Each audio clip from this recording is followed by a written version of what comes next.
Muy buenos días para todos mis hermanos, muy buenas tardes, quizás ya para algunos hermanos entrando la noche.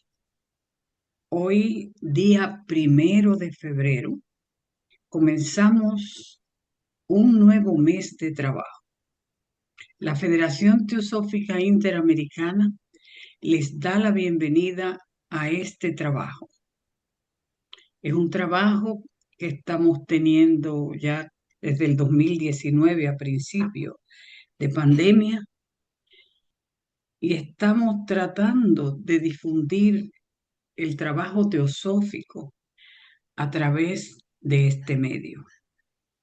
Hoy, 1 de febrero, tendremos a un querido hermano de Bolivia, de Cochabamba, el hermano Hugo Valdivia, con un tema que él eligió, que lleva por título El legado teosófico de Mario Rosso de Luna. Vamos a pedirle al hermano Chuy que nos dirija con la invocación y después presentar el hermano debidamente como él se merece. Adelante, Chuy, con la invocación. Gracias, gracias. Buenos días, buenas tardes, buenas noches a todos.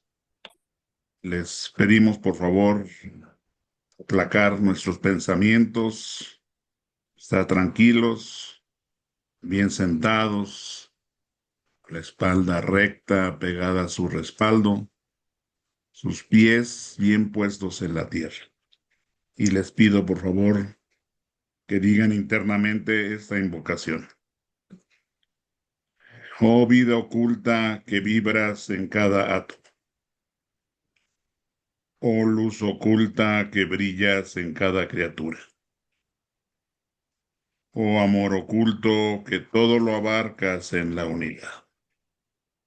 Que cada ser que se sienta uno contigo, por lo tanto, es uno con todos los demás.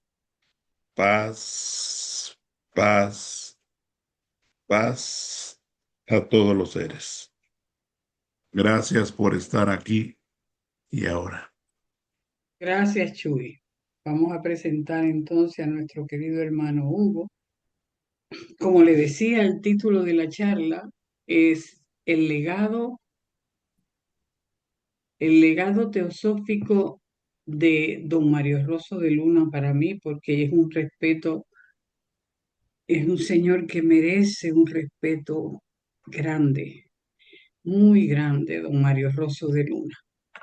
Nuestro querido hermano, quien tiene hoy para la Federación la responsabilidad de este trabajo, es el hermano Pedro Valdivia de Bolivia.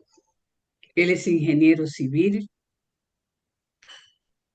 ingresó a la Sociedad Teosófica en el año 2008. Pertenece a la rama Loto Blanco de Cochabamba, Bolivia. Es un ferviente admirador de la señora Blavatsky y un estudioso de la doctrina secreta. Hermano Hugo, gracias por aceptar la invitación en este momento y los micrófonos son suyos. Adelante. Gracias. Buenas tardes, buenos días, buenas noches a todos. Muchas gracias, Magali, por la invitación. Sí, quería presentar hace mucho tiempo este tema de este personaje al que admiro profundamente. Bueno, vamos a hacer un sencillo homenaje a Mario Rosso de Luna y a su legado teosófico.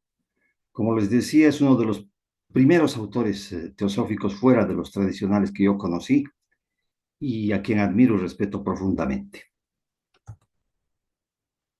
Fue una de las figuras más destacadas del pensamiento esotérico y teosófico en España a comienzos del siglo XX.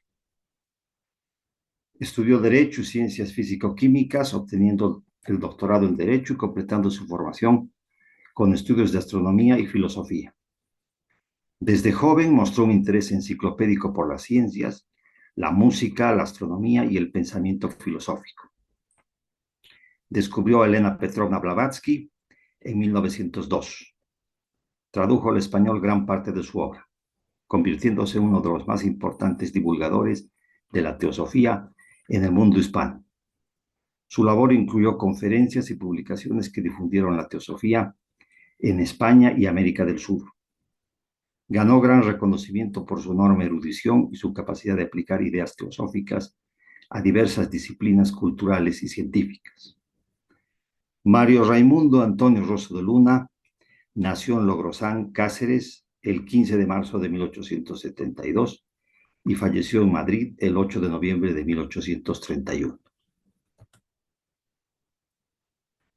En 1821 impulsó la revista Hesperia, vehículo importante de la difusión teosófica en España. La vasta obra de Rosso de Luna abarca ensayos, libros de simbolismo, viajes ocultistas, arqueología, obras biográficas y reflexiones teosóficas. Muchos de estos textos fueron agrupados bajo la llamada Biblioteca de las Maravillas. Él creó esta Biblioteca de las Maravillas, recopilando obras de todas las épocas y sus propios trabajos. Podemos citar de sus obras: En el umbral del misterio, El simbolismo de las religiones del mundo, El velo de Isis, Simbología arcaica, Elena Petrovna Blavatsky. Él llamaba a la señora Blavatsky la maestra y tenía una ferviente admiración y dedicación hacia ella. Beethoven teósofo, Wagner mitólogo y ocultista, La ciencia hierática de los mayas, De gentes del otro mundo, El libro que mata a la muerte y Por el reino encantado de Maya, entre algunas, porque su producción literaria es vasta. Hay una característica que tiene Mario Rosso de Luna, es que se enfoca en temas invisibles, en cosas que están fuera de la percepción normal de nuestros sentidos físicos. Estos tres últimos libros, De gentes del otro mundo, El libro que mata a la muerte y Por el reino encantado de Maya, tienen mucho que ver con esto. Y nos lleva a un mundo maravilloso, un mundo de fantasía en realidad. Pero bajo la percepción teosófica, la amplitud de mente, de criterio, podemos entrar y maravillarnos de lo que nos muestra. Y no es algo que él haya creado, es algo que siempre ha existido. Vamos a dar análisis a algunas de sus obras rápidamente. España a finales del siglo XX, del siglo XIX y comienzos del XX se encontraba como el resto de Europa en una crisis espiritual, cientificismo, materialismo y búsqueda de sentido. Aquí fue el papel de la Sociedad Teosófica como movimiento regenerador. Tras su encuentro decisivo con la obra de Elena P. Blavatsky, Mario Rosso de Luna ingresó en la Sociedad Teosófica e hizo el compromiso activo de divulgar la sabiduría antigua en un lenguaje accesible, sin perder profundidad, frente al dogmatismo y la burla. Hizo de la teosofía una escuela viva y no un saber reservado. Enseñó que todo símbolo es una puerta hacia lo eterno. Rechazó el materialismo estrecho, identificó a la ciencia como una vía incompleta sin conciencia y destacó la fraternidad universal como principio práctico y que el verdadero conocimiento debía ennoblecer al ser humano. Mario Rosso de Luna fue un servidor de la sabiduría y su legado no es solo intelectual, sino espiritual y moral. Fue un ejemplo de búsqueda sincera y de valentía intelectual. Podemos destacar algunas frases de Mario Rosso de Luna. Dice él: Elena Blavatsky no vino a fundar una escuela, sino a recordar a la humanidad que posee un alma inmortal. La sabiduría no pertenece a ninguna época, solo espera almas dispuestas a escucharla. En nuestra época, que tenemos tanta tecnología, tanta facilidad de comunicación, parecería que la sabiduría antigua ha pasado a un segundo plano o que está fuera de moda, pero la sabiduría siempre permanece. Los símbolos no fueron creados para ocultar la verdad, sino para preservarla de quienes no están preparados para comprenderla. Isis no vela sus misterios para negarlos al hombre, sino para despertar en él el anhelo de descubrirlos. La obra monumental de la señora Blavatsky y Cicimbello sirvió de modelo a Mario Rosso de Luna para crear su Biblioteca de las Maravillas y el enfoque fantasioso, milagroso que dio a su enfoque de los misterios del mundo y de la teosofía. No hay verdadera sabiduría sin amor, ni amor verdadero sin justicia. El hombre no ignora porque no se le haya enseñado, sino porque ha olvidado quién es. Las edades pasan, los nombres cambian, pero la sabiduría permanece. Son algunas de sus frases que merecen la pena meditarlas. Veamos rápidamente Beethoven Teósofo. Beethoven Teósofo es un ensayo corto en el que Mario Rosso de Luna ofrece un estudio de la vida y música de Ludwig van Beethoven, desde una óptica profundamente teosófica y esotérica. Presenta a Beethoven no solo como un compositor genial, sino como un portador de significados espirituales y universales en su obra musical. No hace un análisis técnico musical en términos académicos, sino que se detiene en un análisis simbólico y espiritual de ciertos aspectos de la obra de Beethoven. Sugiere que en su música hay claves ocultas que remiten a verdades espirituales y que su arte expresa un mensaje trascendental y elevador del espíritu, un mensaje espiritual oculto, y que la obra de Beethoven contiene claves que hablan de un nivel de realidad más alto, y que la música puede elevar al oyente hacia una comprensión más profunda del ser y del universo. Si recordamos, Beethoven quedó sordo. Entonces, era toda la música que producía estaba en su mente. Aquí Mario Rosso de Luna nos dice que tenía un mensaje trascendental de un lugar oculto de su mente, es que surgía con toda su fuerza y su belleza su música. Entonces, obviamente tenía mensajes que inspiran a todos, pero con un mayor acercamiento a su música podríamos captar cosas que no se han captado, porque está viniendo desde otro lugar. Podemos concluir que la música, como quería Beethoven y como intuía Mario Rosso de Luna, constituye un sendero de elevación interior y de armonía con lo invisible. Esta palabra invisible se repite siempre en la obra de Mario Rosso de Luna. Él estaba cercano a lo invisible. Él quería explorar lo invisible y llevar a sus lectores al reino de lo invisible. Y la música de Beethoven estaba dentro de lo invisible, porque él no podía oírla. Wagner, teósofo y ocultista. Es una obra extensa en la que Mario Rosso de Luna propone una lectura del compositor Richard Wagner no solo como un músico, sino como portador del simbolismo esotérico, mitológico y ocultista profundo. Así Wagner no solo es un compositor, sus obras serían manifestaciones modernas de secretos ancestrales, representaciones dramáticas del mito cósmico universal, donde los arquetipos narran verdades esotéricas. La diferencia con Beethoven sería que Beethoven estaba transmitiendo simplemente mensajes de lo invisible. En cambio, Wagner aplicaba esos mensajes a los mitos cósmicos universales, a los arquetipos universales, en forma esotérica, aunque él tal vez no se diera cuenta. Mario Rosso de Luna intenta mostrar que la música y el teatro wagneriano contienen verdades tradicionales y arquetípicas que conectan con una sabiduría universal antigua, que es similar a una idea central de la teosofía, que los mitos y religiones encubren enseñanzas espirituales profundas bajo máscaras exotéricas. La sabiduría universal antigua, explicada por la señora Blavatsky, se la conoce también como la antigua religión, que vamos a verla más adelante, tal vez no está perdida. Sostiene que el drama musical, con música, letra, escena y mito, es similar a los misterios iniciáticos antiguos, combinando distintas artes para sugerir ideas que las palabras por sí solas no pueden transmitir. Veamos la simbología del Anillo de los Nibelungos. El Anillo de los Nibelungos es una ópera bastante extensa. Dura en total 16 horas. y se la presenta en cuatro sesiones de 4 horas cada sesión. Tiene una riqueza musical, coreográfica, muy grande, pero puede resultar pesada.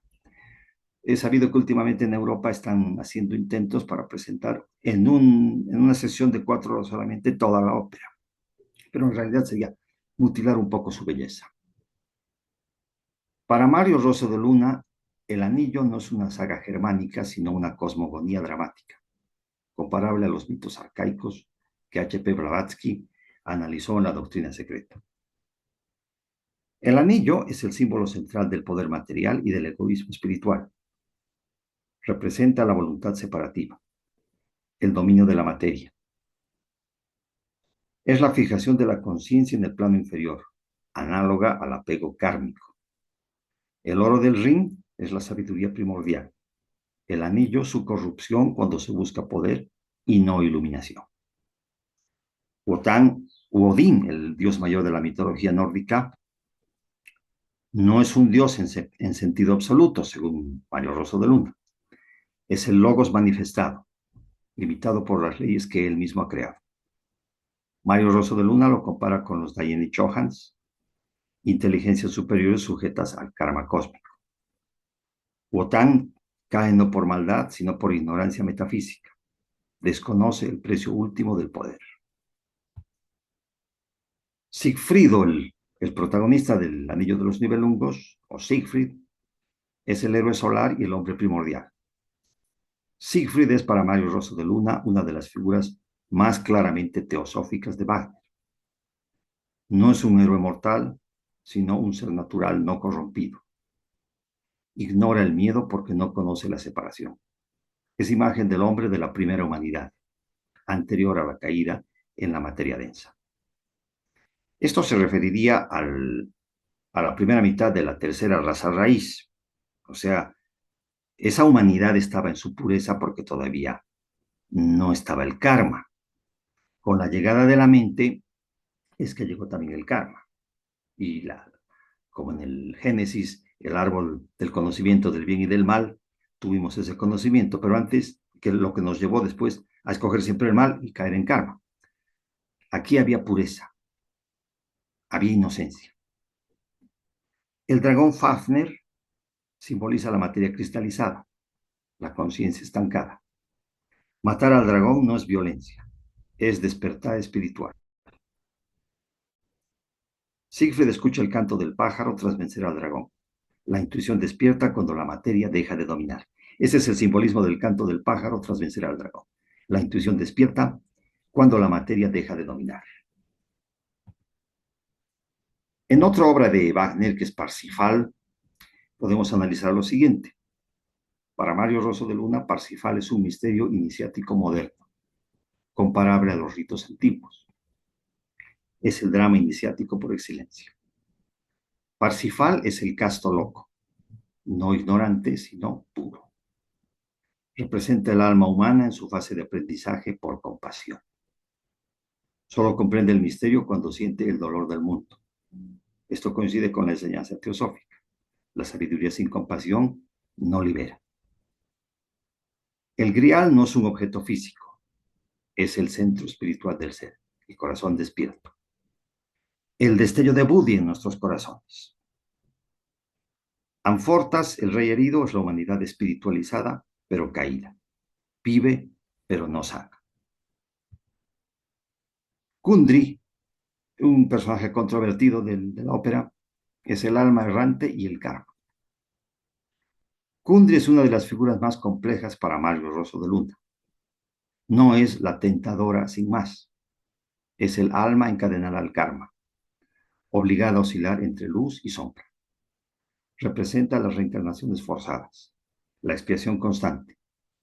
Su redención no viene por castigo, sino por comprensión y silencio. Mario Rosso de Luna la conecta directamente con la doctrina del karma y la transmigración, que es el núcleo de la teosofía. La redención no va a venir por castigo, aunque tengamos un karma negativo, por comprensión de lo que hemos hecho, por aceptación, por silencio, para trascenderlo y alcanzar sabiduría a partir de ello. Dice Mario Rosso de Luna, Wagner no compuso óperas. Levantó templos sonoros donde el alma recuerda lo que el tiempo olvidó. En cada dios caído, en cada héroe inocente, en cada herida que nos sana, vibra la misma enseñanza teosófica. La evolución del espíritu no se conquista por poder, sino por conciencia. La redención por compasión es la evolución de la conciencia. Esto me recuerda a la obra de Annie Besant, Los tres senderos de perfección. Hay tres senderos que son el karma marga, el jnana marga y el bhakti marga. La mayoría de la humanidad, la masa de la humanidad va a estar en el sendero del karma marga. O sea, el karma es el que nos va a llevar hacia la evolución de la conciencia, hacia la superación del karma en masa, a través de la acción. Un pequeño porcentaje va a desprenderse de esa masa para entrar al sendero del jnana marga, que es el conocimiento, la búsqueda del conocimiento, para llegar a la conciencia y llegar a la perfección. Me parece que muchos de nosotros en el sendero de la teosofía estamos tratando de que nuestro manas inferior tenga esos destellos de Buddhi y ascienda un poquito lo más posible a la mente del manas superior y lograr así un avance más rápido que el porcentaje mayor de la humanidad. Pero sin embargo, según Annie Besant, el Bhakti Marga, el sendero de la devoción, es el que tiene un recorrido más rápido. Y esto es precisamente lo que dice Mario Rosso de Luna, lo invisible. O sea, aceptar lo invisible, que es la divinidad presente en toda nuestra vida y en nuestro mundo. Ese es el sendero de la devoción. Aceptar la divinidad presente dentro de nosotros, en nuestra vida, en nuestro mundo, en todos los que nos rodean. Y en todo lo que nos rodea. Las piedras también son divinas, las plantas. A través de ello vamos a lograr una evolución de la conciencia más rápida. O sea, todo esto está incluido dentro de la obra de Wagner y simplemente hay que tratar de encontrar los arquetipos teosóficos correspondientes. El libro que mata a la muerte es el primer libro que yo conocí de Mario Rosso de Luna y cuando lo leí quedé fascinado. O sea, la forma en que él ve el mundo y todo lo que, toda la literatura y todo lo que ha producido el mundo en todas partes. Se llama El libro que mata a la muerte o el libro de los jinas. Aborda uno de los temas más universales y controversiales, la relación entre la vida, la muerte y la conciencia humana. Más que aniquilar a la muerte, sugiere la superación del miedo a la muerte mediante la comprensión profunda del ser, de su origen y destino y de las fuerzas invisibles que nos rodean. Estas fuerzas invisibles ya las personaliza Mario Rosso de Luna como los jinas.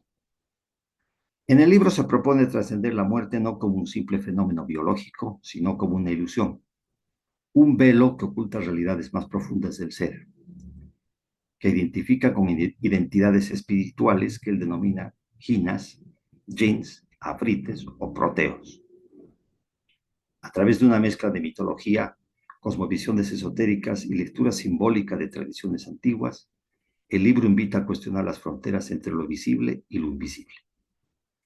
El libro abarca toda la producción literaria humana. O sea, se habla de los libros sagrados de todas las religiones. Analiza el Antiguo Testamento, el Nuevo Testamento de los cristianos, de los judíos.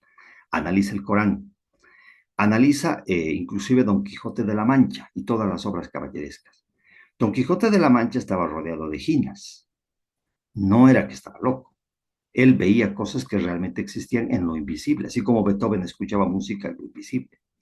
Y todos los relatos de caballeros, las caballerías, que fueron muy populares, no era que eran personajes románticos, sino que veían cosas que los demás no podían ver. Más allá de esto están las narraciones de las 1001 noches, en las que Mario Rosso de Luna encuentra tantas pruebas. O sea, si vamos a tomar literalmente muchos de los relatos de las 1001 noches, existen los jinas, existen mundos invisibles y seres que tienen poderes que están muy por encima de nuestra comprensión. Analiza también a los incas de Sudamérica, a los mayas de México, a los egipcios, Todos en todo momento han tenido un contacto con los jinas y con las fuerzas invisibles. Ese es el mensaje de Mario Rosso de Luna. Y es apasionante. Podemos concluir que él dice matar a la muerte es destruir la ignorancia, ya que la muerte existe solo para la personalidad, no para el ego. Jinas y seres de otras dimensiones, según Mario Rosso de Luna. El libro explora la idea de seres que habitan en planos distintos al físico y que influyen en la vida humana desde dimensiones intraterrestres o etéreas, planteando analogías con conceptos como genios, espíritus elementales y fuerzas invisibles presentes en tradiciones ancestrales, no siendo seres folclóricos, sino conciencias en otros estados vibratorios, y tendrían relación con el plano astral, el plano etérico y el mundo camalóquico, pudiendo tener analogía con los elementales de la naturaleza, los devas inferiores o los constructores invisibles. Los jinas se refieren también a mundos invisibles para nosotros, a seres y regiones que existen fuera del alcance de los sentidos físicos, pero no fuera de la ley. Aquí simplemente podríamos reducir a los jinas a los elementales de la naturaleza que todos los conocemos, los gnomos, las ondinas, las salamandras, pero según el planteamiento de Mario Rosso de Luna, va mucho más allá. O sea, estos seres estarían principalmente en el plano astral, que se situarían en el plano astral, el plano etérico y el mundo camalóquico, o sea, post-mortem.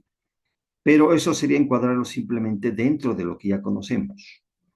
Mario Rosso de Luna dice que existen otras realidades que están fuera de estos planos y de estas entidades. Vamos a ver si es así, si la doctrina secreta lo apoya o no. El jin existe, nos dice Mario Rosso de Luna, y lo actualiza a nuestro vivir diario. Dice, le hemos encontrado todos por lo menos una vez en el áspero e iniciático camino de nuestra vida, en forma de hombres y cosas raras que ni hemos vuelto a ver ni hemos acertado luego a explicarnos. Supongo que todos, en algún momento de nuestra vida, tenemos una anécdota, tenemos una experiencia de algo raro que hemos vivido. Alguna persona extraña, alguna situación extraña. Es esta forma que primeramente define Mario Rosso de Luna al jina en nuestra vida cotidiana. Forma de hombres y cosas raras que ni hemos vuelto a ver, ni hemos acertado luego explicarnos. En forma de solución imprevista, venida de ellos, como ángeles custodios de la humanidad en general y en particular de cada uno de nosotros. Aunque nosotros, ciegas bestezuelas, desconfiadas y escépticas, lo hayamos echado luego temiéndonos a nosotros mismos, al revuelto saco de lo que llamamos coincidencias, casualidades, alucinaciones y otras palabras de cobardía para no afrontarlos cara a cara. Bueno, esta es la definición de Mario Rosso de Luna, palabras de cobardía, pero en realidad sería la lógica. Es una simple coincidencia, fue una casualidad, es una alucinación, viste cosas que no existen, pero la lógica mata a la intuición. Y algo que nos enseña la teosofía es que debemos darle rienda suelta a nuestra intuición. De la mente concreta debemos pasar a la mente abstracta. Y esa intuición está en la mente abstracta. Es un conocimiento fuera de nuestras percepciones físicas, fuera de nuestras percepciones normales. Algo que viene de lo invisible. Entonces, cuando tengamos por lógica, por razonamiento lógico, la explicación lógica, lo que ocurrió fue una coincidencia, una casualidad, una cosa rara, es simplemente la mente inferior, la mente concreta que está tapando a la intuición. Debemos darnos cuenta de esto.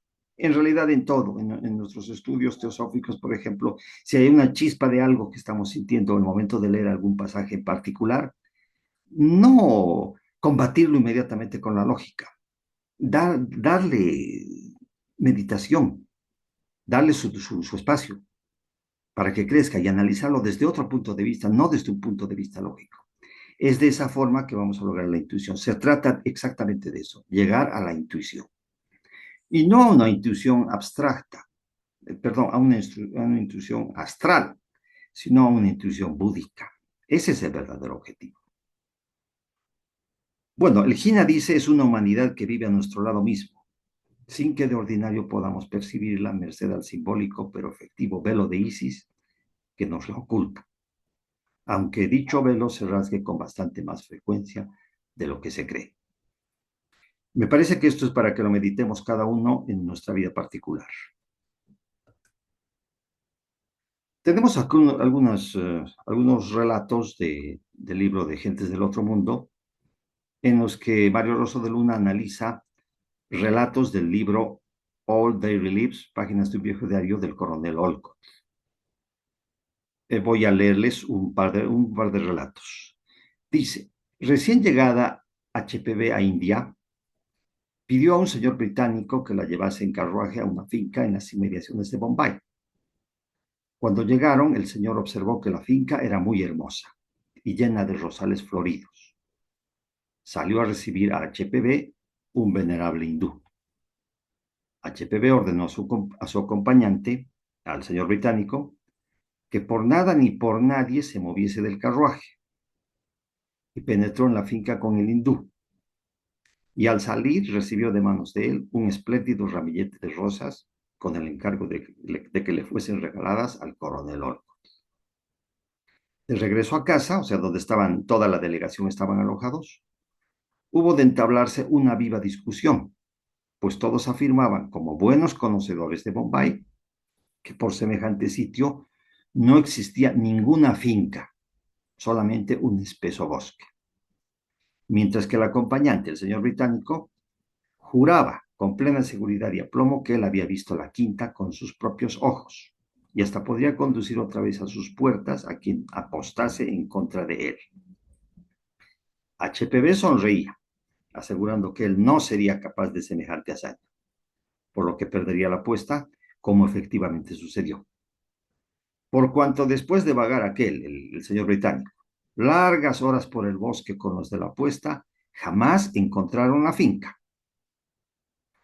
HPV aseguró después que la tal finca era un punto de cita o lugar de reunión de algunos maestros y que su acceso a ella, más aún su misma visión, estaba protegida contra los profanos por una malla o ilusión de los sentidos que no les permitía llegar hasta allá.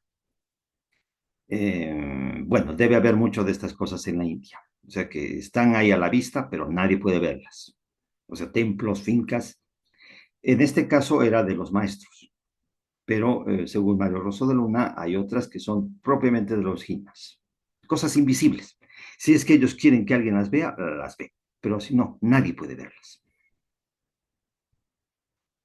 Otro de los casos de Olcott se refería a cierto pobre maestro de escuela de Benarés, que recibía con frecuencia pequeños obsequios de la madre de uno de sus alumnos. Agradecido, quiso un día visitarla, y el niño replicó que no sabía si ello sería posible. Pero a los pocos días el muchacho vino con la noticia de que sus padres acogerían con gusto al maestro, siempre que éste jurase previamente que no revelaría a nadie el camino que conducía hasta su casa, y que si luego el visitante faltaba algún día a su juramento, al punto quedaría ciego. Esa es una característica que luego vamos a ver, que cuando tenemos en esta forma, así un trato tan cercano con un jina, hay un peligro.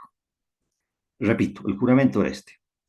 Debía jurar previamente que no revelaría a nadie el camino que conducía hasta su casa, que si luego el visitante faltaba algún día a su juramento, como castigo quedaría ciego. El maestro hizo la promesa y salió con el discípulo hacia las afueras de la población. Pero ya en pleno campo, cuando aquel temía ser víctima de una emboscada o de una burla, he aquí que el chiquillo se detiene, exige de nuevo la ratificación del juramento. Y realizada esta, un simple empujón dado por el chico a una piedra que por allí había, dejó expedita la bajada a un acceso subterráneo. O sea, movió una piedra y se abrió un acceso en el suelo, hacia abajo, hacia literalmente otro mundo, donde el atónito visitante fue cariñosamente recibido y obsequiado por los padres de su alumno, quienes vivían en un mundo por completo semejante al nuestro, en casas, calles, templos, etc. Supongo que la puerta de acceso que se abrió al mover la piedra daba a la casa de la familia del chico. Lo recibieron allí, pero luego dentro de la casa, ya estando en ese mundo, abrieron la puerta que daba hacia la calle, digamos, entonces lo hicieron pasear. Y había otro mundo ahí abajo. O sea, tenía casas, calles, templos, etcétera. Seguramente vegetación. Era un mundo dentro de otro mundo. Desde entonces, dice el coronel Olcott, la fortuna del profesor cambió radicalmente. De pobre que siempre fuera, resultó rico. Pero, infatuado un día, quiso revelar a otros el camino de aquel mundo, faltando a sus juramentos. Y al llegar con ellos hasta la piedra de Marras, quedó instantáneamente ciego. O sea, el maestro faltó a su juramento. Al cabo de mucho tiempo, inclusive su fortuna cambió, se hizo rico. Pero quiso seguramente presumir a los demás que conocía él aquel lugar invisible, aquel otro mundo, y quedó ciego. Pero juró no hacerlo.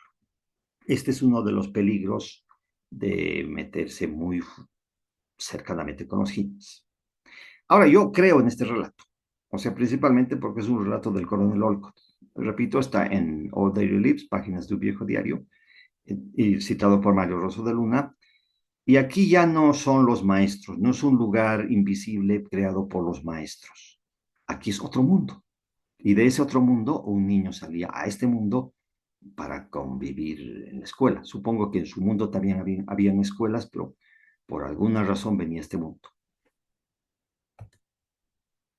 Finalmente, otro de los casos de Olcott es el de la visita que él hiciera con HPV a las célebres grutas de Carly, donde entre mil rarezas relativas a retiros solitarios de maestros en el interior de las criptas, a resortes secretos que hacen girar a ciertas piedras, como las del subterráneo anterior, y a otras cosas de este tenor, ve el bravo coronel, mientras descansa en la explanada de fuera, ve cómo se le acerca inopinadamente un raro sadhu, o discípulo de Vishnu, conduciendo a una vaca de 5 patas, y que después de hablarle un momento se esfuma como neblina del lago. En el relato, la señora HPV entró a una de las cavernas. O sea, y le dijo que tuviese cuidado porque si tocaba alguna piedra podía ocurrir algo. Habían resortes, habían piedras, entonces él decidió quedarse afuera. Y ahí vean, apareció este Shadú con una vaca de 5 patas, como lo más normal del mundo, hablaron un momento y después desapareció, se esfumó. Yo también creo en esto. O sea, y aquí es un personaje que, como si fuese un campesino en cualquier campo, algo normal, pero en un mundo invisible. A esto se refieren los jinas, queridos hermanos, la enseñanza de los jinas que da Mario Rosso de Luna, que existen mundos invisibles conviviendo con nosotros. Claro, con sus propios problemas, sus propias cosas, sus propias ocupaciones. Este Shadú, por ejemplo, tenía su vaca de 5 patas, estaba llevándola seguramente para ordeñarla o para hacerla pastar. Era su actividad normal en otro mundo. Por alguna misteriosa casualidad, entre comillas, se encontró con el coronel Olcott y el coronel Olcott pudo percibir esto, pero era algo absolutamente normal. Mario Rosso de Luna destaca en especial la novela ocultista de HPV por las grutas y selvas del Indostán. Les recomiendo que lean, los que no la han leído, esta obra de HPV por las grutas y selvas del Indostán. Hay que leerla con mucho cuidado. Tiene tantas y tantas cosas, tantas y tantas revelaciones, tantos secretos. Y está hablando de jinas también. Bueno, menciona a gentes desconocidas que no se casan, ni mueren, ni se dedican a las habituales profesiones de los hombres. Gentes que mantienen secretos vínculos con otras muchas semejantes de diversos puntos de Asia y aún del mundo en el que viven, en una existencia completamente separada de la de los mortales comunes, como si ellos fuesen ciertamente de una raza superior y libertada de las infinitas miserias físicas, intelectuales y morales que a nosotros nos aquejan. O sea, estos seres jinas en realidad viven una vida muy superior a la nuestra. Nosotros, como aquí dice, estamos afectados por las miserias físicas, intelectuales y morales, y toda clase de miserias en este valle de lágrimas en el que vivimos. Y ellos a veces conviven con nosotros, pero en su propio mundo no tienen ellos estas miserias nuestras. Por las grutas y selvas del Indostán tiene una riqueza de descripción que hace la señora Blavatsky tremenda. Es para leerla con mucho cuidado, con mucha calma, como les digo. Dice Mario del Rosso de Luna, en resumen, todos estos relatos de los dos fundadores de la Sociedad Teosófica, y aparte los clásicos griegos y latinos, y muchos otros más, nos hablan de seres subhumanos o superhumanos que están a nuestro lado mismo, pero que solo en contadas y solemnes ocasiones nos es dable el tener un fugaz momento de trato con ellos. Y eso a costa de grandes riesgos, no pocas veces, como en el caso del maestro. Si el maestro hubiese cumplido su promesa, no hubiese sido castigado.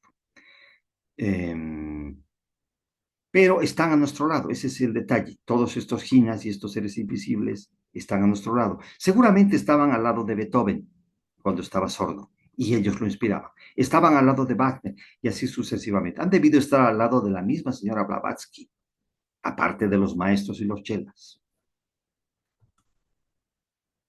Vamos a ver un relato de las mil y una noches en un momento, pero hay algo que he meditado mucho con la lectura de Mario Rosso de Luna, y yo me he imaginado, ¿qué ocurriría si yo despierto, o cualquiera de nosotros despierta de repente, aparece de repente, dentro de la cueva del tesoro de Alibaba, o sea, de los ladrones de Alibaba?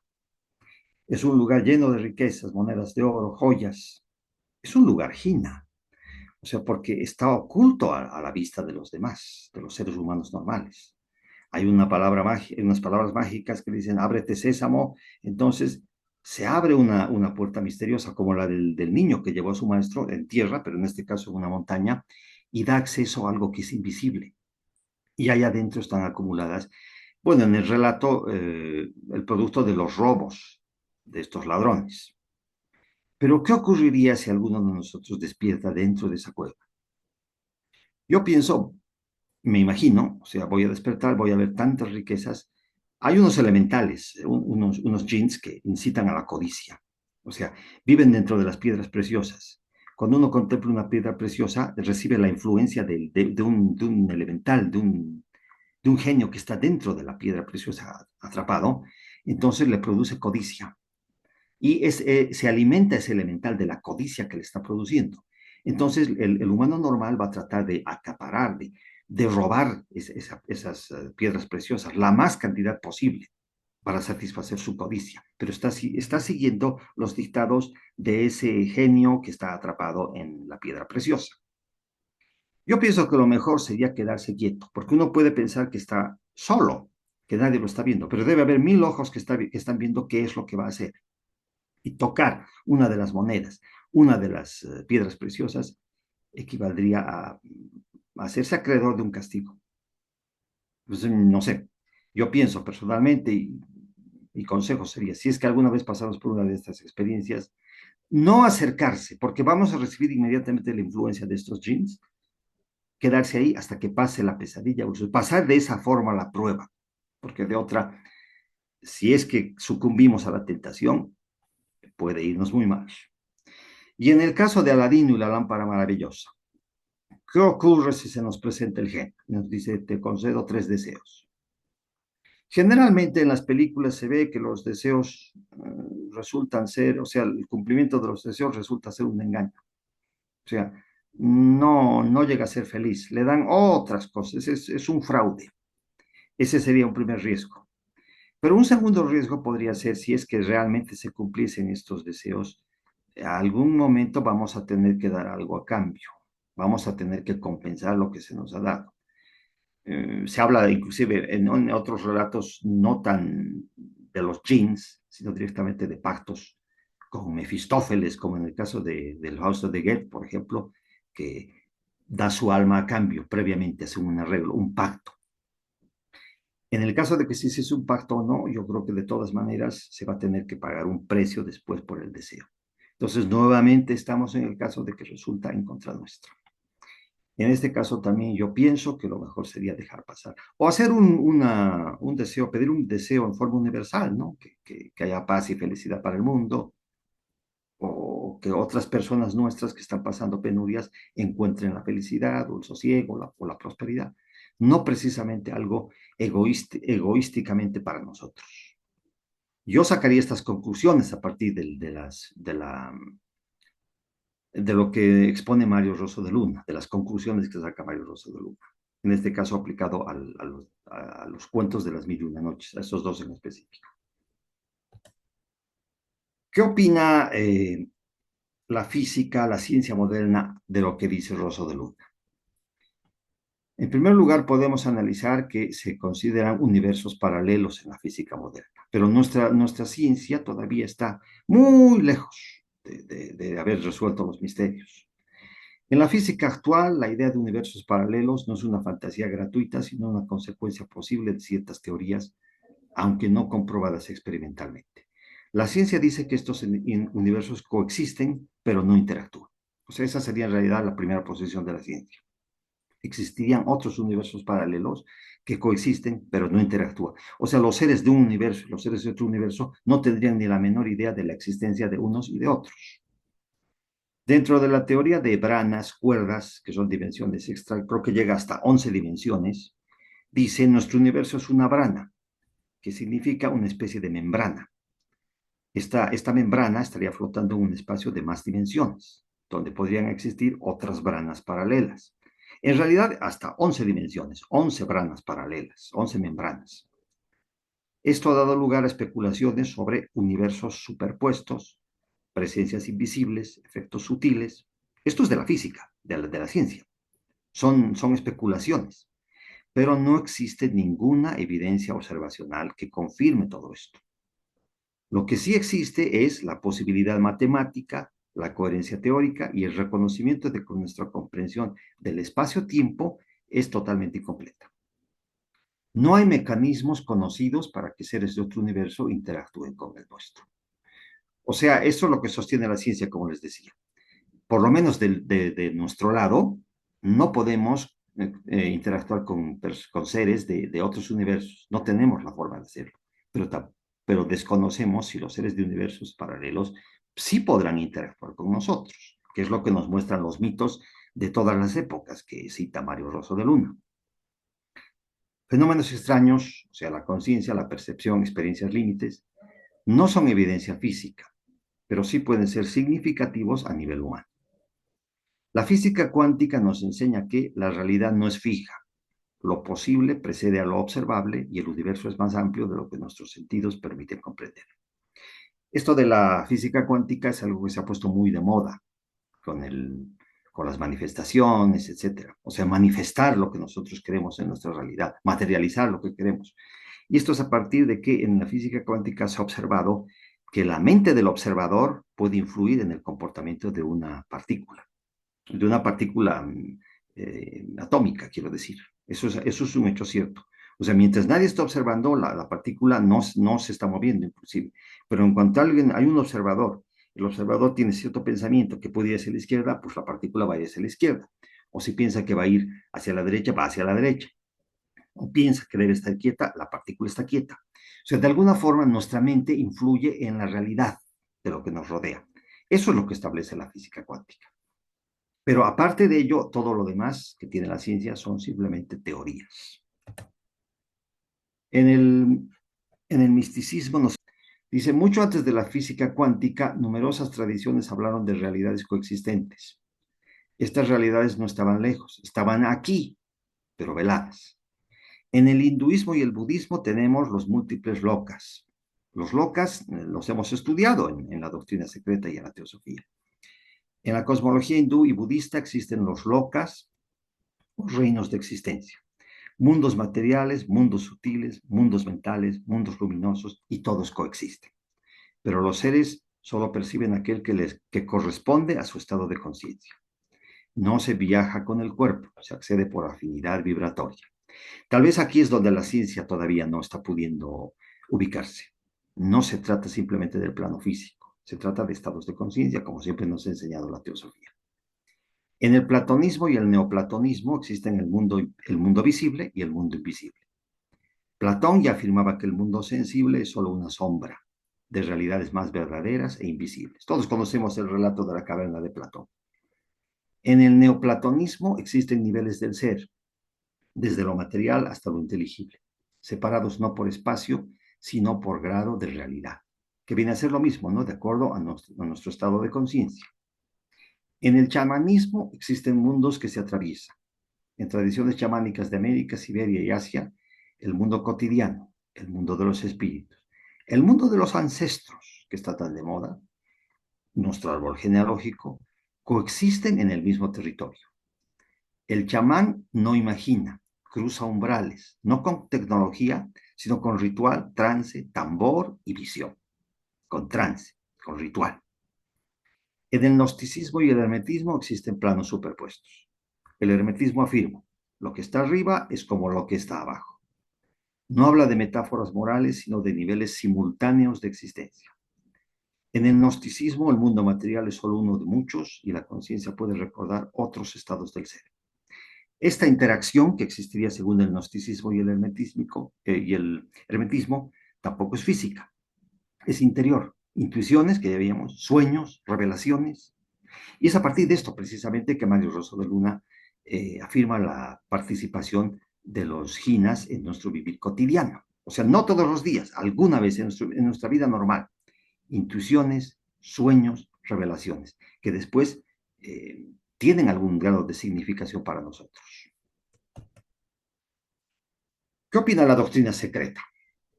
Bueno, es sorprendente la revelación que nos da la doctrina secreta. Esto está extractado del tomo segundo de la doctrina secreta, capítulo 13 o sección 13, titulado Las fuerzas, modos de movimiento o inteligencias. Dice así, lo he resumido un poco, porque es bastante extenso. Dice, cuando se mencionan otros mundos, entre comillas, mejores o peores, más espirituales o todavía más materiales, aunque invisibles ambos, el ocultista no coloca estas esferas ni fuera ni dentro de nuestra tierra, como lo hacen los teólogos y los poetas, pues su posición no está en lugar alguno del espacio conocido o concebido por el profano. Hállanse, por decirlo así, confundidos con nuestro mundo, al que compenetran y por el que son compenetrados. Repito, estos otros mundos se hallan confundidos con nuestro mundo, al que compenetran y por el que son compenetrados. Hay millones y más millones de mundos y de firmamentos visibles para nosotros. Hay aún mucho mayor número fuera del alcance del telescopio y gran parte de estos últimos no pertenecen a nuestro plano objetivo de existencia. O sea, esto está fuera del plano astral, del plano mental de nuestra cadena planetaria. Estos otros mundos están coexistiendo con nuestra cadena planetaria, con sus propios planos astral, con su propio plano mental, inclusive con su propio plano físico. No corresponden a los nuestros. Dice, aunque tan invisibles como si se hallasen a millones de millas más allá de nuestro sistema solar, sin embargo están con nosotros, cerca de nosotros, dentro de nuestro propio mundo, tan objetivos y materiales para sus respectivos habitantes como lo es el nuestro para nosotros. Pero además, la relación de estos mundos con el nuestro no es como la de una serie de cajas ovales, encerradas una dentro de otra, al modo de los juguetes llamados nidos chinos, pues cada uno se halla sujeto a sus propias leyes y condiciones especiales, sin tener relación directa con nuestra esfera. Es eso que les decía. O sea, dentro, alrededor, dentro y arriba, abajo, etcétera, de nuestra cadena planetaria, existen otras cadenas planetarias en otros mundos. Y no tienen relación directa con las esferas de nuestra cadena planetaria, pero están superpuestas. Sus habitantes, como ya se ha dicho, pueden estar pasando, sin que de ello nos demos cuenta, al través o al lado de nosotros, como si se tratase de un espacio vacío, estando sus moradas y regiones en compenetración con las nuestras, sin perturbar por ello nuestra visión, porque no poseemos todavía las facultades necesarias para percibirlos. Sin embargo, gracias a su visión espiritual, los adeptos y hasta algunos videntes y sensitivos pueden distinguir en mayor o menor grado la presencia y proximidad a nosotros de seres que pertenecen a otras esferas de vida. Los de mundos espiritualmente más elevados se comunican tan solo con aquellos mortales terrestres que ascienden al plano más elevado que ellos ocupan por medio de esfuerzos individuales. Sin embargo, tales mundos invisibles existen. Esto lo dice la señora Blavatsky. Sin embargo, tales mundos invisibles existen, tan densamente poblados como el nuestro. Hállanse esparcidos por el espacio aparente en inmensos números, algunos mucho más materiales que nuestro propio mundo, otros eterizándose gradualmente hasta que pierden la forma y son como soplos. El hecho de que nuestro ojo físico no los vea no es razón para no creer en ellos. Esta es la respuesta que da la doctrina secreta. Repito, esto es del tomo segundo de la doctrina secreta, capítulo o sección 13, las fuerzas, modos de movimiento o inteligencias, y aquí está corroborado todo lo que sospechaba y especula Mario Rosso de Luna. Lo que la física cuántica, etcétera, está tratando apenas de vislumbrar. O sea, aquí ya se nos está dando toda la instrucción, toda la información. Existe. Entonces, Mario Rosso de Luna, como un gran intuitivo, supo que esto era cierto, era real. Inclusive de los peligros nos advierte. Es algo para meditarlo profundamente. Hay muchos otros temas que toca Mario Rosso de Luna, aparte de los jinas. Les recomiendo a todos, sobre todo el libro que mata a la muerte. O sea, en primer lugar, Por las grutas y selvas del Indostán de la señora Blavatsky, para ver la riqueza misteriosa, oculta que existe en Asia y que debe existir en otros lugares del mundo. Y el libro que mata a la muerte de Mario Rosso de Luna yo se lo recomendaría para tener un vislumbre de todas estas cosas invisibles, como él las llama. Tuvo ese genio de darse cuenta de esto y de explotarlo al máximo. Lo encontró en todas partes. Ese es el gran mérito que tiene don Mario Rosso de Luna. Para finalizar, voy a narrarles la interpretación de esta historia de las 21 noches, que no tiene que ver con seres invisibles, sino con otra cosa que al final se van a dar cuenta ustedes. Es la historia del jorobadito. Dice: en una vieja ciudad de la Gran Tartaria, en cierta ocasión se presentó a la puerta de un sastre parsi un jorobadito que tocaba el tamboril de forma admirable. Encantados por su arte, el sastre parsi y su esposa le invitaron un plato de pescado, pero el jorobadito se tragó una espina y murió en el acto. ¡Ay, ay!, exclamó el sastre. Ahora la justicia nos acusará de asesinos. Y no se les ocurrió otra cosa que llevar al pobre jorobadito a la casa de un médico judío vecino, a altas horas de la noche. Llamaron y lo dejaron ante la puerta. El médico judío salió, pero debido a la oscuridad tropezó con el cuerpo y lo hizo rodar escaleras abajo. Corrió el médico judío tras el jorobadito y hallándolo sin vida, creyó haber sido él la causa de su muerte y se desesperó. Para verse libre de responsabilidades, al día siguiente el médico judío subió a los tejados y arrojó el cuerpo a la chimenea de la casa vecina, habitada por un proveedor musulmán, el cual, al descubrir allá el jorobadito y creyendo que era un ladrón, la emprendió a palos con él. «Pobre de mí», exclamó el proveedor musulmán al ver a su víctima inmóvil. «He matado a este infeliz y seré colgado». Como era hombre de decisiones rápidas, el proveedor musulmán se cargó el cuerpo al hombro, salió a la calle y lo dejó de pie, apoyado en el umbral de una tienda. Muy de mañana pasó por allí un mercader cristiano y al tropezar con el jorobadito lo tomó por un ladrón y le propinó un puñetazo. «¡Socorro! ¡Socorro!», gritó el mercader cristiano. Se presentaron los guardias y viendo que había matado a un indefenso musulmán, que además era jorobado, por lo que lo apresaron y lo condujeron a presencia del sultán, quien dijo: «No debo mostrarme piadoso con los cristianos que asesinan a los musulmanes. Morirás colgado». De nada valieron las protestas del mercader, alegando que solo le había dado un simple puñetazo.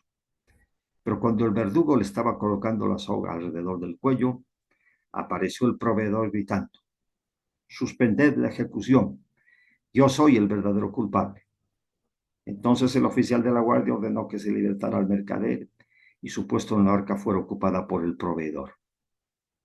Mas en el instante en que el nudo corredizo casi lo ahogaba, Se presentó el médico gritando enfebrecido. Juro por el Dios de Abraham, de Isaac y de Jacob, que yo fui quien involuntariamente quitó la vida al jorobado. Entonces se le colocó al médico la soga al cuello y cuando el verdugo tiraba de ella, llegó el sastre exclamando: no colguéis a un inocente. Escuchadme y sabréis quién mató al jorobado. Este llegó a mi casa ayer tarde y después de deleitarnos con sus canciones, le invitamos a comer pescado, pero se ahogó con una espina. Para evitar complicaciones, llevamos el cadáver a casa de un médico, el cual al salir a la puerta, dio un involuntario empujón al cuerpo y lo arrojó escaleras abajo. Pero el jorobado ya estaba muerto para entonces y el médico es inocente. Que se ahorque al sastre, ordenó el oficial. Bueno, el sultán cuando se enteró que había sido asesinado, el jorobado era bufón del sultán. Entonces cuando el sultán se enteró que había sido asesinado, se presentó al pie del cadalso y quiso saber con detalle lo ocurrido. El sastre fue liberado de la soga y narró al sultán todo lo ocurrido. Posteriormente, el sultán ordenó que todos fueran al palacio. Así se hizo. El sastre, el médico, el proveedor y el mercader fueron conducidos. Y el cuerpo del pobre jorobadito fue llevado también por 4 siervos. El sultán hizo que los sospechosos se sentaran a su mesa y ordenó que les sirvieran pescado. Y mientras comían, el sultán no dejaba de observarles. De observarles atentamente. Finalmente les dijo: vuestras gargantas no se han visto heridas por ninguna espina, pero si alguno hubiese expirado por culpa de una de ellas, ¿iba a ahorcárseme a mí? No, exclamaron a coro los 4. Así pues, como del sastre arrancó todo el problema, queda eximido de toda culpa y por consiguiente nadie será ahorcado. Finalmente nadie fue ahorcado después de toda la confusión. Pero aquí hay algo en la simbología que presenta Mario Rosso de Luna, que es ¿qué significa cada uno de los personajes? ¿Qué significa el jorobadito? ¿Alguien podría imaginarse? Es muy simple. El jorobadito simboliza la antigua religión, que fue asesinada por un parsi, por un musulmán, por un judío, por un cristiano y por todos los demás representantes de otras religiones. En algunos cuentos el jorobadito estaba dormido y con tanto movimiento al final despertó, lo cual simbolizaría que la antigua religión no está muerta, sino simplemente dormida. Pero en el cuento que generalmente se adopta estaba muerto. Bueno, la antigua religión es la religión de la naturaleza que no fue simplemente reemplazada, fue integrada de forma incompleta como un recuerdo incómodo. En el sueño lo reprimido vuelve deformado. Este es un hecho psicológico. Por eso el dios antiguo aparece jorobado, no porque sea defectuoso, sino porque ha sido doblado para caber en un mundo que ya no lo honra. Sigue siendo alegre porque la vida insiste, pero ya no es tomado en serio. Su muerte es por atragantamiento. No hay espada ni fuego, es por comida. Esto es clave. La antigua religión muere por exceso de civilización, por capas de interpretación, por doctrina, por moral. No es un sacrificio ritual ni un castigo. Es un accidente cotidiano. Así mueren las religiones naturales, no por persecución directa, sino por exceso de normas, discursos y sistemas que ya no dejan respirar al misterio. El jorobado es deformado porque la religión antigua ya no encaja en el mundo nuevo. No es fea en esencia, sino incomprendida, reducida, caricaturizada. Se la tolera como entretenimiento, no como verdad viva. Cada personaje cree ser culpable y al mismo tiempo teme ser juzgado. La religión, que debería ser refugio moral, no impide la torpeza ni la cobardía. Aquí el relato ironiza. La fe externa no garantiza claridad interior. Parsis, musulmanes, cristianos y judíos conviven en la misma ciudad. Cada uno ocupa un lugar social distinto, pero todos reaccionan del mismo modo ante el miedo. Esconden, culpan, mienten, huyen. El cuento nos susurra que la condición humana es una sola, aunque los nombres de Dios sean distintos. Los invito a meditar en la interpretación simbólica de este cuento de las 1001 noches de Mario Rosso de Luna. Bueno, aquí termino, queridos amigos, este sencillo homenaje a este gran personaje de la literatura teosófica española, que se ha destacado siempre, y por su percepción de cosas que recién está explorando la física cuántica actual, pero que ya estaban asentadas en la doctrina secreta. Mario Rosso de Luna poetizó la doctrina secreta, entre muchas otras cosas. Muchas gracias. Gracias a ti, hermano. Qué lindo, qué linda esa trayectoria que hoy caminamos junto a ti, con el protagonista, nuestro querido don Mario Rosso de Luna. Gracias, Hugo, por tanta información interesante. El cuento nos trae una verdad oculta, pero real. Bueno, así. Adelante, Ángela, por favor. Muy buenos días a todos. Te quiero felicitar por la conferencia porque muy práctica, muy buena, un análisis muy especial para mí de Rosso de Luna. Quiero decirte algo. Am, el libro de La Gruta y Selvas del Indostán fue uno de los primeros libros que yo leí. En español solo están traducidos 300 y tantas hojas de las 700 que son en inglés. Casi nadie le presta atención a este libro porque lo creen que son como aventuras, porque eran los eh, cuentos o relatos que escribió Madame Blavatsky y los mandaba a Rusia para poder ganar un poco de dinero. Ustedes saben que ella vivió, como se dice, después, incluso después de que murió su padre, más paupérrimas que nadie, ¿verdad? Entonces, lo interesante de La Gruta y Selvas del Indostán está traducida con comentarios de Rosso de Luna. O sea, hay que leerla como poniendo dos papelitos en los comentarios e ir pasando de, de la lectura a los comentarios de Rosso de Luna. Y son fantásticos los comentarios que hace de ese libro.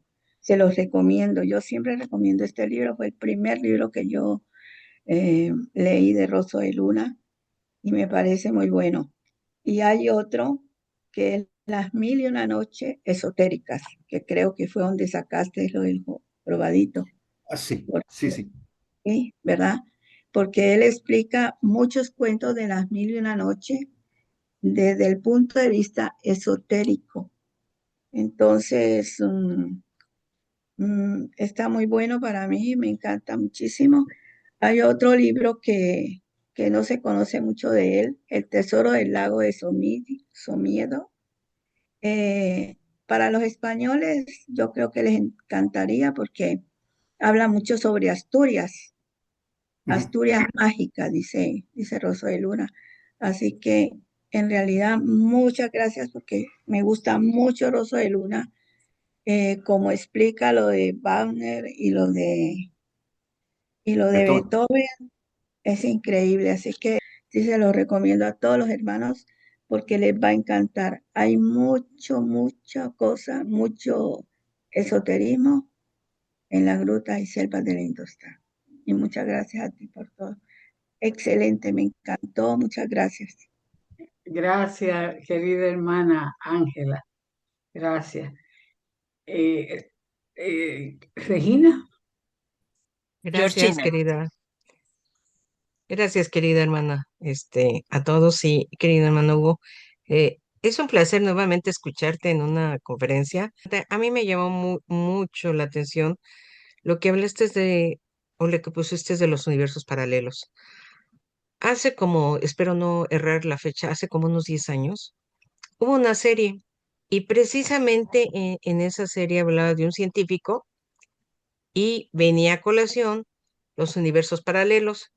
Nada más que aquí, pues supuestamente el señor había descubierto cómo pasar de un lado a otro, ¿no? Y lo que Sí. ahorita tú decías que muy difícilmente, ¿no? Se puede como que compartir o ver o visualizar. Pero ciertamente es muy interesante eso porque yo cuando vi esa serie dije, wow, ¿no? ¿Será posible eso? Y además, las profesiones eran diferentes, ¿no? por decir, voy a poner un ejemplo, ¿no? Yo en este universo era química, soy química, y en el otro era detective, ¿no? Del FBI o algo así, ¿no? O sea, con profesiones bien diferentes, ¿no? Entonces es una serie que te captaba mucho, pero la atención y te dejaba pensando. Yo por lo menos me quedé pensando mucho porque dije, caray, ¿podrá ser posible eso? Que allá arriba en el universo exista eso. ¡Wow! Dije, no, pero qué dilema, pero qué conflicto, ¿no? Y bueno, ahorita que tú lo tocaste y lo sacaste a colación, me pareció muy interesante y qué bueno que mencionas que eso no puede ser así como muy posible de que pasaran por un portal. Yo creo que debe haber cosas así como muy ocultas, como tú bien dices, ¿sí? Muy ocultas y que solamente ahora sí que el que pueda ver lo va a ver. Muchas gracias, mi hermano Goff. De veras fue un placer escucharte el día de hoy, ¿eh? Como siempre, gracias por todo ese tiempo. Gracias por compartir el conocimiento y de veras, muchas gracias a todos. Muchas gracias, Jordina. Esto que tú dices, que en otro universo tú eres aquí médica y en otro universo eres abogada, me parece una especulación moderna, ¿no? De un doble cuántico. Pero supongo que debe caber dentro de lo posible si es que existen tantos universos paralelos a nuestro alrededor. Puede que también exista un universo de dobles cuánticos nuestros. Eh, pero en realidad a lo que se refiere propiamente esta teoría ocultista es que son seres, los que se acercan a nosotros son seres mucho más avanzados espiritualmente. Pero solamente es del lado de ellos que pueden acercarse y tener contacto, no del lado nuestro, a no ser que lleguemos a ser un adepto y desarrollemos algunas facultades. Ahora, me olvidé, gracias por recordarme, me olvidé, dentro de la tradición ocultista existen lugares donde existen estas puertas. Hay una puerta en las afueras de Londres, hay otra puerta en las afueras de París, hay otra puerta en Ginebra, Suiza, hay una puerta muy grande en los Himalayas, en Asia. Hay una puerta en Arizona, en Estados Unidos, y hay otra puerta al sur de la Argentina, hasta donde me acuerdo. Falta una, no recuerdo, eran 7 puertas. Pero son puertas etéricas, dice, que por las que tal vez de alguna forma algún ser humano normal podría entrar, pero en realidad entran por esas puertas del otro lado es que entran a nuestro mundo. Pero no dobles cuánticos, sino seres elevados que vienen para asesorarnos, para guiarnos. Gracias. Bueno, gracias. Adelante, Isabel.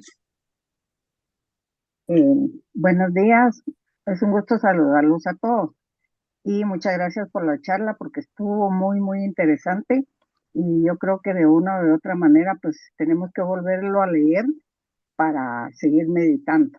Ahora tengo una pregunta, digamos, no sé, desde hace mucho tiempo que yo he estado pensando si uno a la hora de reencarnar, uno puede eh, nacer en otro mundo, digamos, que no sea acá la tierra y todo, sino que sea así siempre material, pero para que uno pueda crecer espiritualmente más.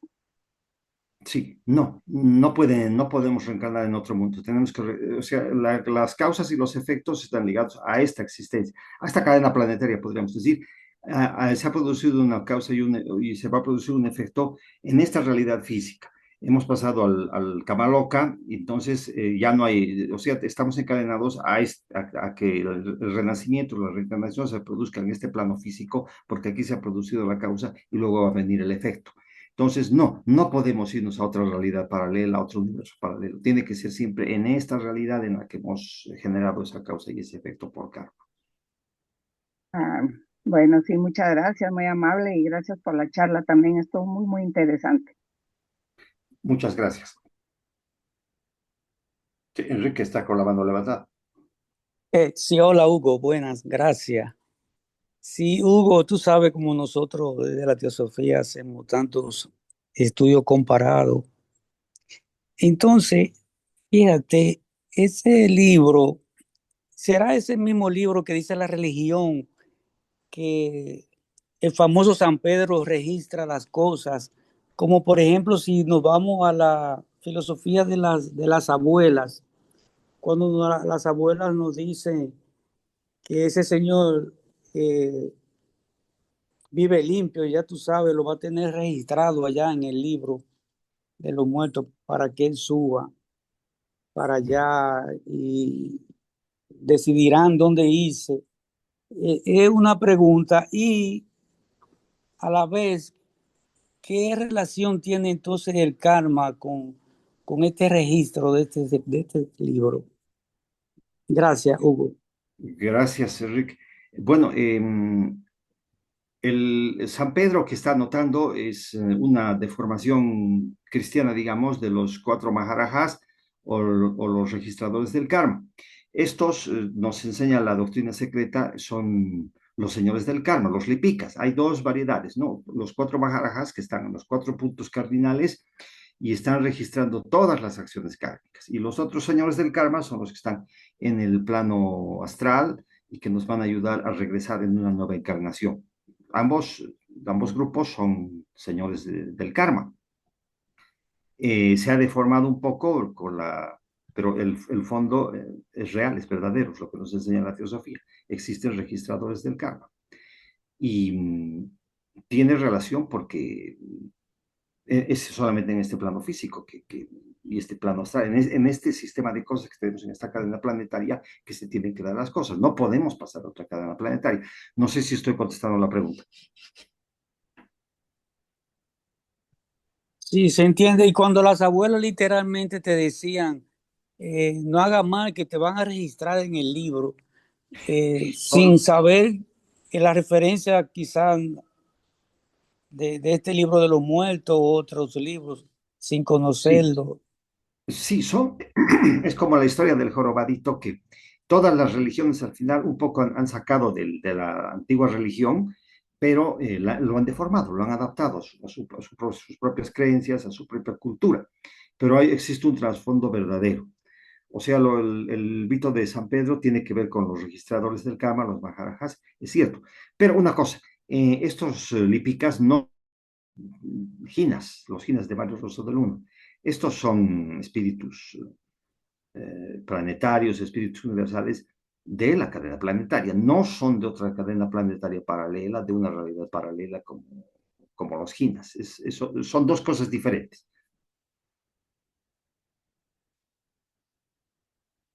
Bueno, gracias hermano por la respuesta y gracias por la pregunta. Ok, adelante Belmari. Muchas gracias, hermanos. Muchas gracias por esta plática, hermano Hugo.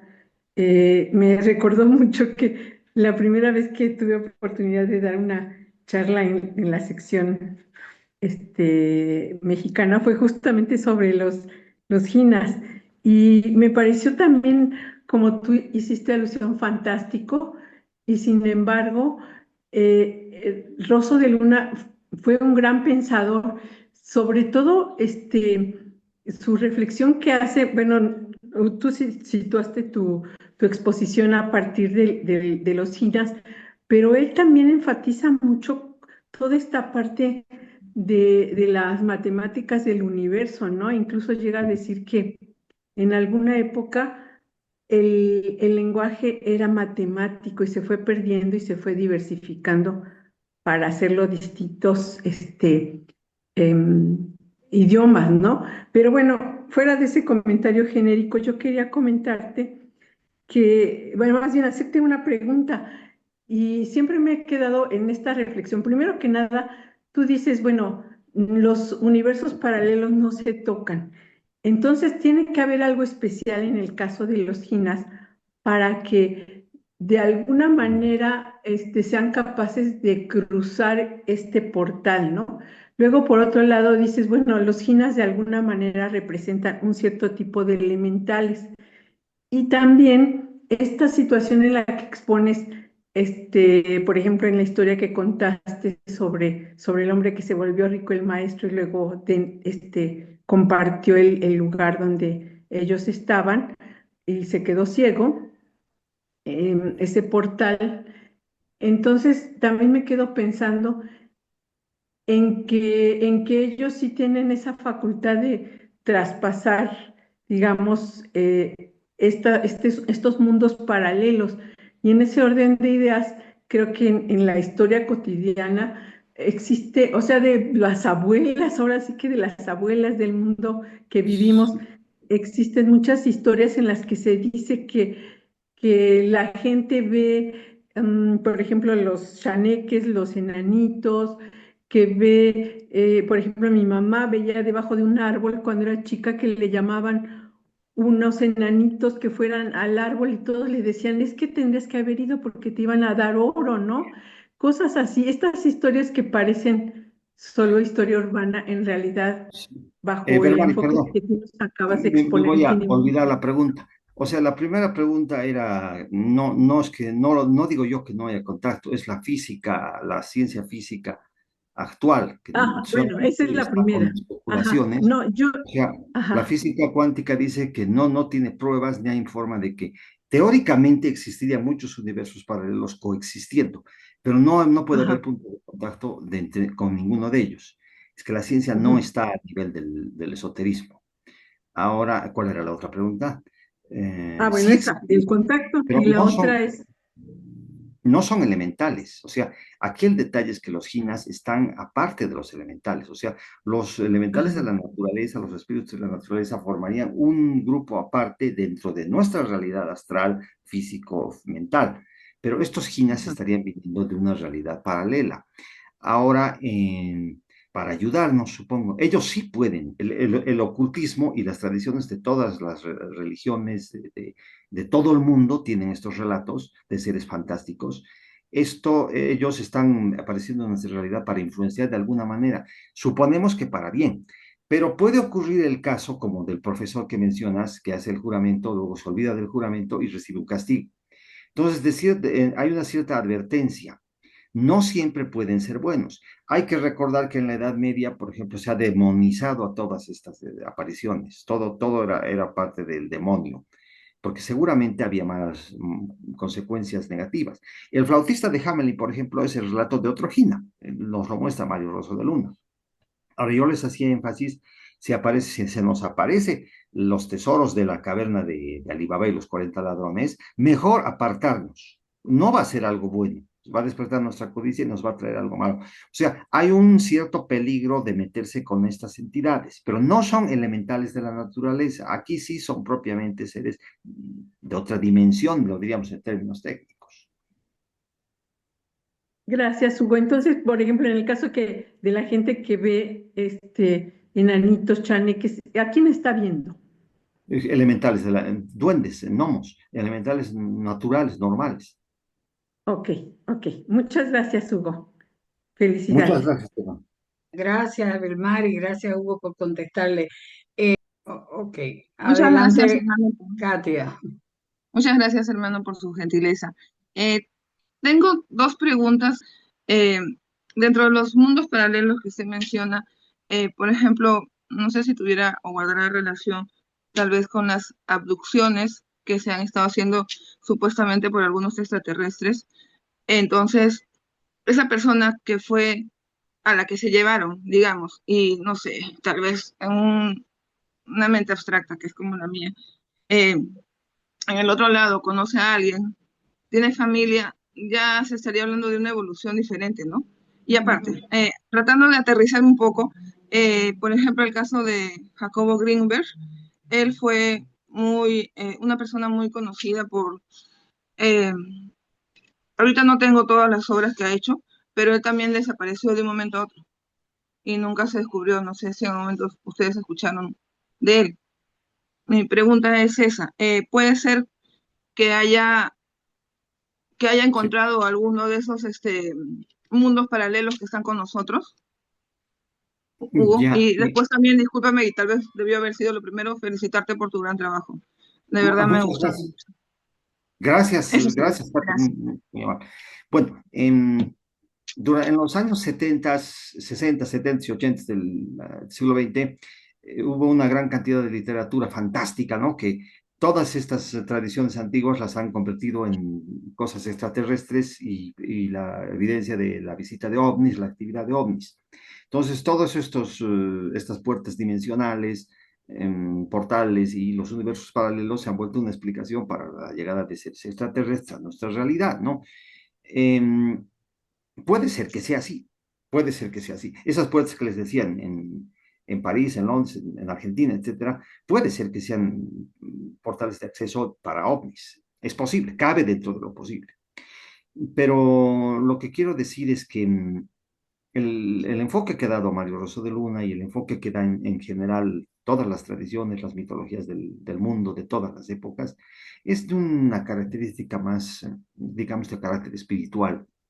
No son precisamente duendes y gnomos, pero tienen una afinidad con esa esencia.